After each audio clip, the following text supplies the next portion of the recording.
என்ன செஞ்சாலும் சரி மொத்த காவலரையும் இங்கதான் குவிக்க வேண்டியது வரும். பாத்துக்க, தமிழ்நாடு மொத்தம் இங்கதான் வர வேண்டியது வரும்.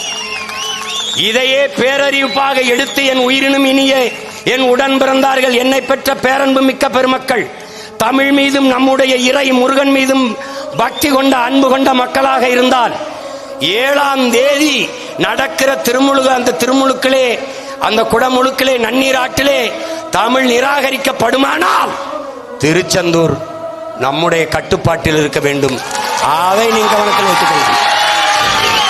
முட்டுக்கு முட்டு எதிர்முட்டு.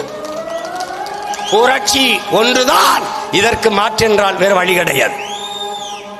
அதை கவனத்தில் வைத்துக் கொண்டு நாம் இன்று களைவோம். கோரிக்கை ஏற்பட்டால் ஏற்கப்பட்டால் வழிபடுவோம், இல்லை என்றால் ஒன்று கூடி நமக்கான வழியை நாமளே தேடுவோம்.